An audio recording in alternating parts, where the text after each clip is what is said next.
Bismillahirrahmanirrahim. Assalamualaikum warahmatullahi wabarakatuh. Perkenalkan, saya Maulana Fadliyah dari program studi hukum Universitas Cyber Muhammadiyah. Pada kesempatan kali ini, saya akan menyampaikan materi tentang konflik hukum dalam perjanjian internasional serta penyelesaian sengketa kontrak lintas negara antara kasus Karaha Bodas Company atau KBC melawan PT Pertamina dan PT PLN Indonesia. Pada era globalisasi ini, hubungan hukum antar negara dan antar pelaku usaha lintas negara semakin meningkat. Adanya kerjasama ekonomi internasional sering diwujudkan dalam bentuk kontrak lintas negara yang melibatkan pemerintah, badan usaha milik negara, dan perusahaan asing. Namun kontrak semacam ini tidak terlepas dari potensi konflik hukum yang kompleks. Materi ini bertujuan untuk membahas konflik hukum dalam perjanjian internasional melalui studi kasus Karaha Bodas Company melawan PT Pertamina dan PT PLN. Tujuan utama presentasinya adalah untuk memberikan pemahaman menyeluruh mengenai latar belakang sengketa, kemudian dasar teori hukum yang digunakan, proses arbitrasi internasional, serta implikasi hukum dan pembelajaran yang dapat diambil dari kasus tersebut.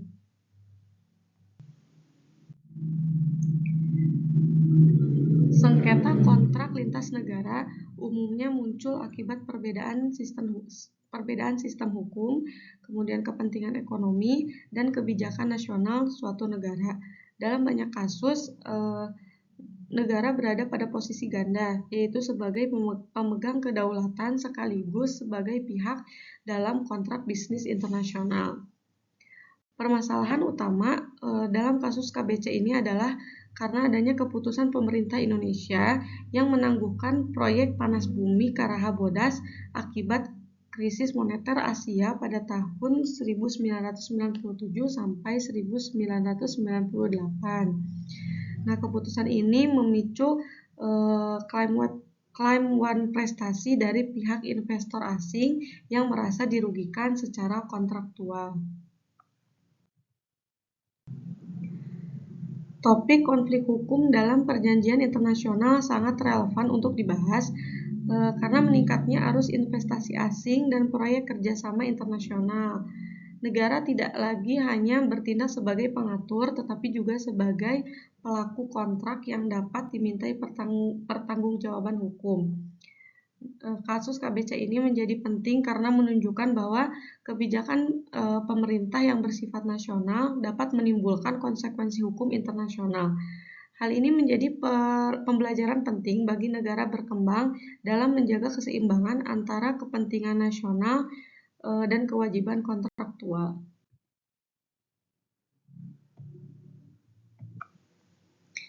Latar belakang kasus KBC yang melawan Pertamina dan PT PLN ini berawal pada 1990-an yang dimana Indonesia mulai mendorong pemanfaatan energi panas bumi atau geotermal sebagai sumber energi alternatif untuk mengurangi ketergantungan terhadap minyak bumi dan energi fosil. Indonesia dinilai memiliki potensi panas bumi yang sangat besar karena berada di jalur cincin api atau Ring of Fire. Dalam rangka percepatan pengembangan energi panas bumi ini, pemerintah Indonesia membuka peluang kerjasama dengan investor asing melalui skema kontrak komersial dan perjanjian internasional. Salah satu proyek strategisnya yang dikembangkan oleh proyek panas bumi Karaha Bodas yang berlokasi di Tasikmalaya, Jawa Barat.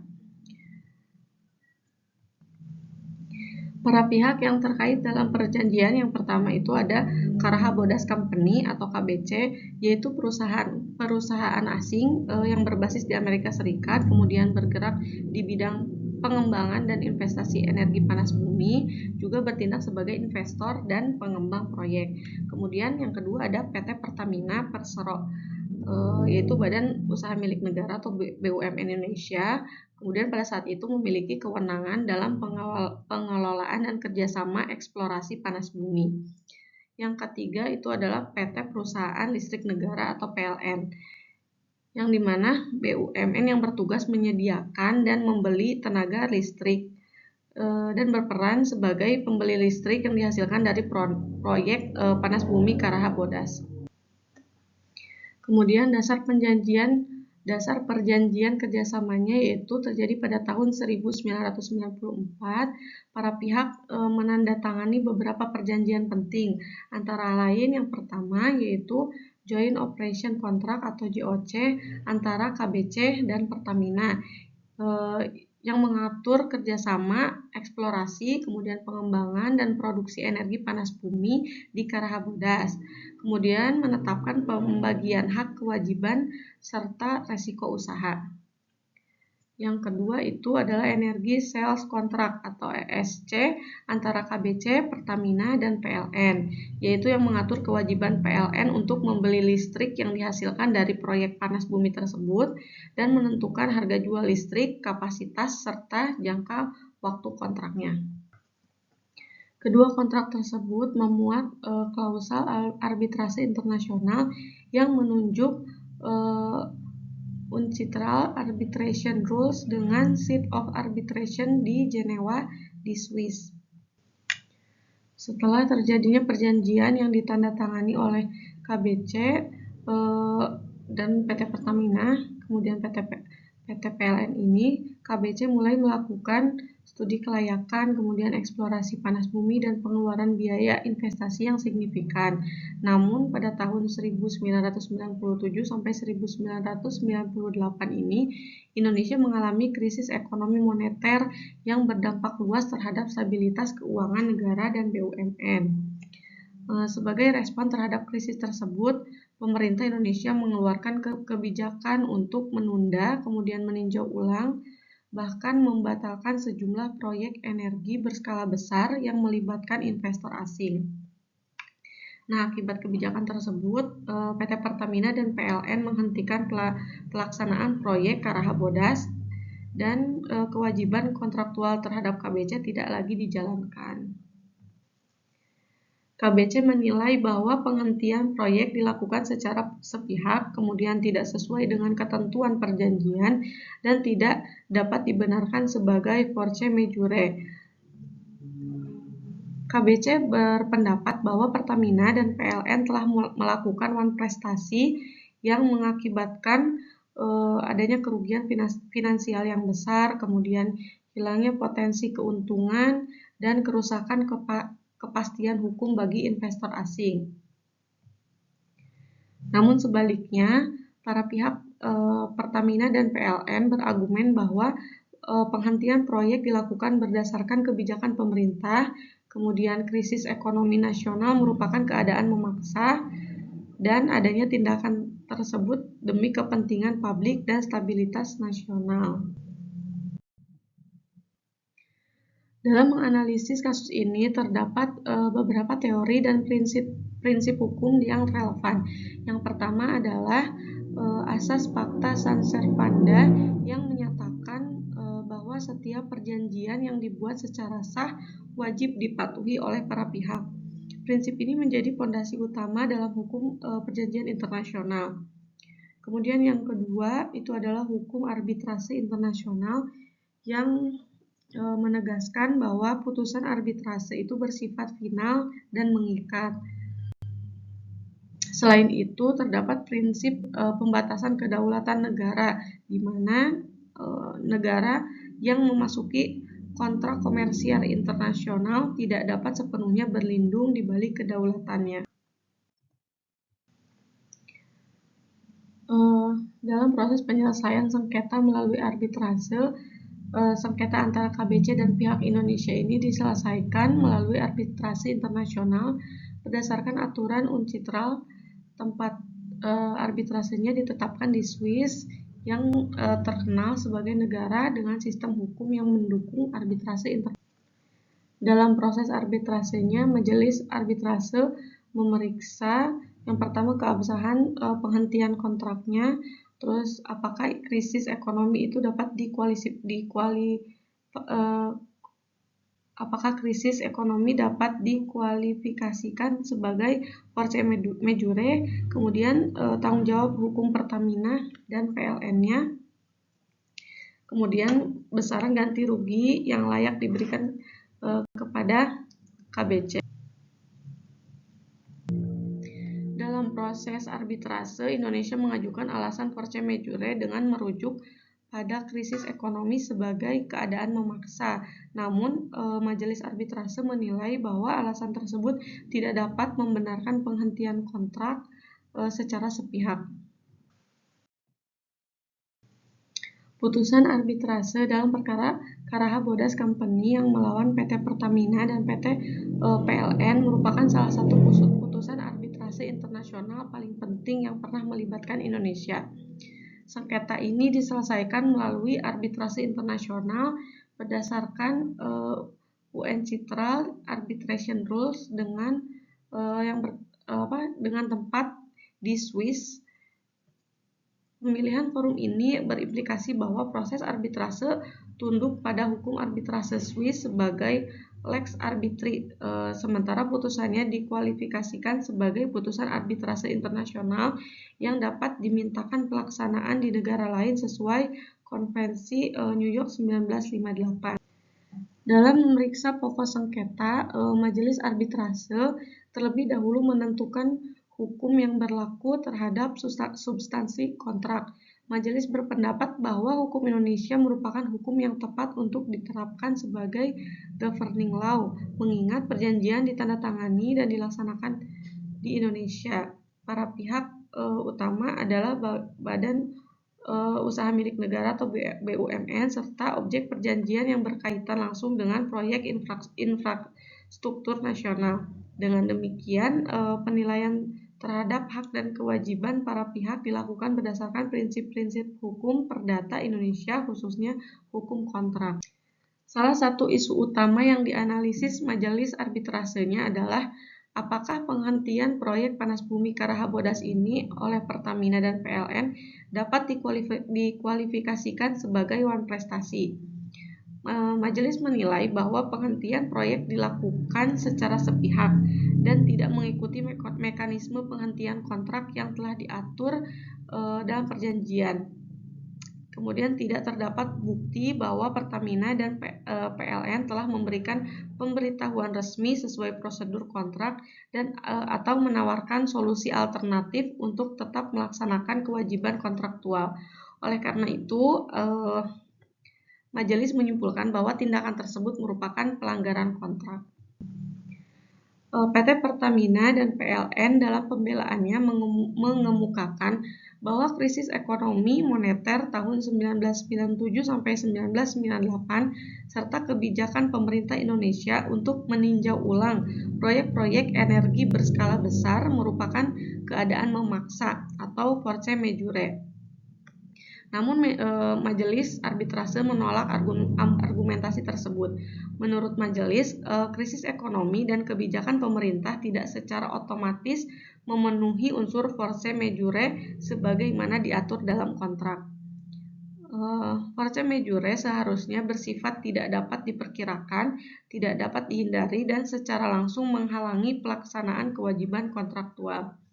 Dalam perkara ini, Majelis berpendapat bahwa kesulitan ekonomi dan perubahan kebijakan merupakan resiko bisnis yang seharusnya telah diperhitungkan oleh para pihak sejak awal.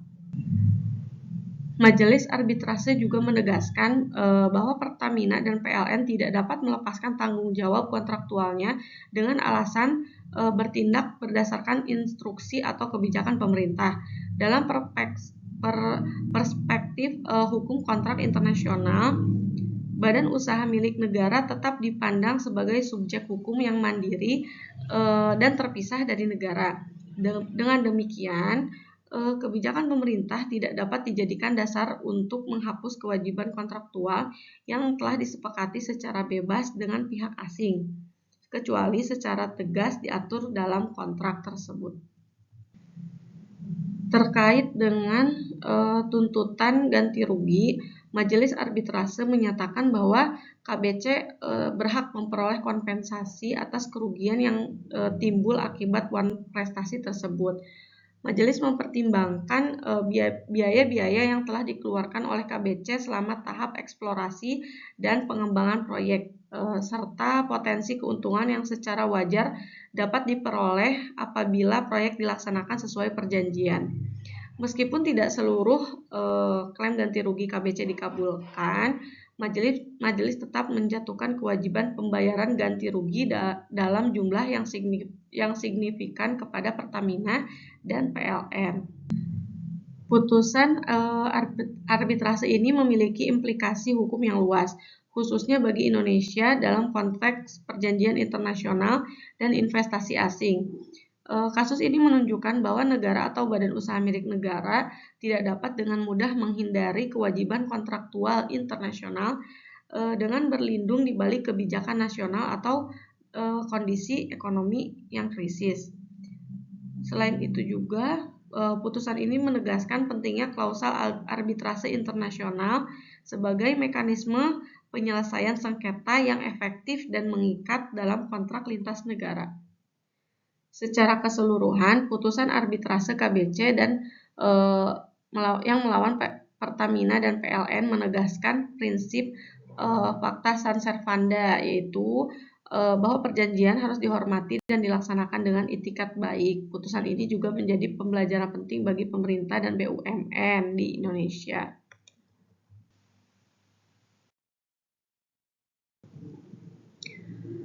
Salah satu aspek penting dalam kasus ini adalah proses eksekusi putusan arbitrase. KBC melakukan upaya eksekusi di beberapa negara, termasuk Amerika Serikat dan juga Hong Kong. Beberapa aset milik Pertamina sempat disita sebagai bagian dari proses penegakan putusan. Hal ini menunjukkan bahwa meskipun putusan arbitrase bersifat final, proses eksekusi tetap menghadapi tantangan hukum dan politik, terutama ketika melibatkan aset negara. Dalam perspektif para ahli hukum arbitrase internasional, kasus Karakabodas sering dipandang sebagai contoh klasik benturan antara kepentingan negara dan kewajiban kontraktual internasional. Salah satu pakar arbitrase internasional terkemuka menegaskan bahwa dalam kontrak internasional, terutama yang melibatkan badan usaha milik negara, prinsip otonomi kontrak dan kepastian hukum harus ditempatkan di atas pertimbangan kebijakan domestik sepihak. Menurut pandangan ini, tindakan Pertamina dan PLN yang menghentikan proyek berdasarkan kebijakan pemerintah tanpa mekanisme kontraktual yang jelas menunjukkan lemahnya pemahaman terhadap prinsip fakta San Servanda dalam kontrak lintas negara. Pendapat senada juga dikemukakan oleh Redfern dan juga Hunter yang menilai bahwa krisis ekonomi nasional tidak dapat serta-merta dikualifikasikan sebagai force majeure kecuali secara eksplisit dirumuskan dalam kontrak. Dalam kasus KBC ini, para ahli menilai bahwa majelis arbitrase telah menerapkan standar internasional yang tepat dengan menolak dalil force majeure yang bersifat umum dan abstrak. Mereka menekankan bahwa force majeure harus bersifat objektif dan menyebabkan ketidakmungkinan absolut, bukan sekadar kesulitan finansial atau adanya perubahan prioritas kebijakan negara. Dari sudut pandang hukum investasi internasional, pendapat para ahli seperti Christoph menyoroti aspek perlindungan terhadap investor asing. Ia menilai bahwa tindakan penghentian proyek oleh BUMN Indonesia ini mencerminkan resiko political risk yang seharusnya tidak dibebankan sepenuhnya kepada investor. Dalam analisisnya, kasus KBC ini memperlihatkan bagaimana arbitrase internasional berfungsi sebagai instrumen penyeimbang untuk melindungi investor dari tindakan negara atau entitas negara yang berpotensi sewenang-wenang. Putusan arbitrase dalam perkara ini dinilai konsisten dengan standar perlindungan investor dalam hukum investasi internasional, meskipun sengketa tersebut berbasis kontrak bukan perjanjian investasi bilateral. Dalam praktik arbitrase komersial internasional di Eropa dan di Amerika Serikat, sebagaimana dikemukakan oleh Julian, Pengadilan dan tribunal arbitrase cenderung memisahkan secara tegas antara entitas negara dan negara itu sendiri. Pendekatan ini tercermin jelas dalam kasus KBC di mana Pertamina dan PLN dipandang sebagai subjek hukum komersial yang harus bertanggung jawab atas kontrak yang ditandatanganinya. Pendekatan ini sejalan dengan praktik di Inggris dan di Prancis yang menolak pembelaan berbasis sovereign apabila kontrak tersebut bersifat komersial. Dari perspektif perbandingan hukum nasional, sikap Majelis Arbitrase dalam kasus KBC juga sejalan dengan praktik pengadilan di Swiss dan Belanda yang menempatkan kepastian kontrak di atas kepentingan kebijakan domestik sepihak. Di negara-negara tersebut, intervensi pemerintah terhadap kontrak komersial hanya dapat dibenarkan apabila terdapat dasar hukum yang jelas dan mekanisme kompensasi yang adil. Oleh karena itu, putusan arbitrase KBC dinilai para ahli sebagai putusan yang mencerminkan standar internasional yang lazim. Secara keseluruhan, menurut pendapat para ahli dan hasil perbandingan internasional, putusan arbitrase dalam kasus KBC yang melawan PT Pertamina dan PLN memperkuat posisi arbitrase internasional sebagai forum netral dan efektif dalam menyelesaikan sengketa kontrak lintas negara.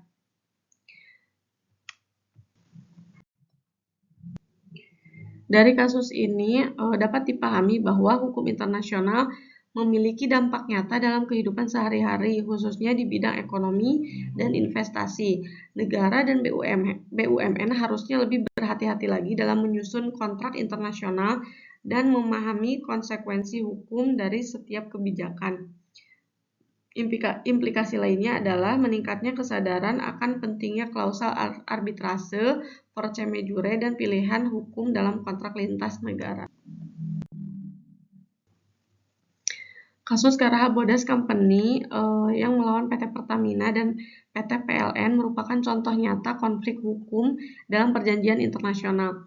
Arbitrase internasional terbukti menjadi mekanisme efektif dalam menyelesaikan sengketa kontrak lintas negara, namun juga membawa konsekuensi besar bagi negara.